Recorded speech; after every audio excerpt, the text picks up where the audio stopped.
বিসমিল্লাহির রহমানির রহিম। পরম করুণাময় ও অসীম দয়ালু আল্লাহর নামে শুরু।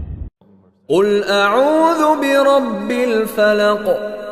বলুন, আমি আশ্রয় গ্রহণ করছি প্রভাতের পালনকর্তার। মিন শাররি মা খালাক। তিনি যা সৃষ্টি করেছেন তার অনিষ্ট থেকে। ওয়া মিন শাররি গাসিকিন ইযা ওয়াকাব। অন্ধকার রাত্রির অনিষ্ট থেকে যখন তা সমাগত হয়। ওয়া মিন শাররিন নাফফাসাতি ফিল উকাদ। গ্রন্থিতে ফুৎকার দিয়ে জাদুকারিনীদের অনিষ্ট থেকে। ওয়া মিন শাররি হাসিদিন ইযা হাসাদ। এবং হিংসুকের অনিষ্ট থেকে যখন সে হিংসা করে।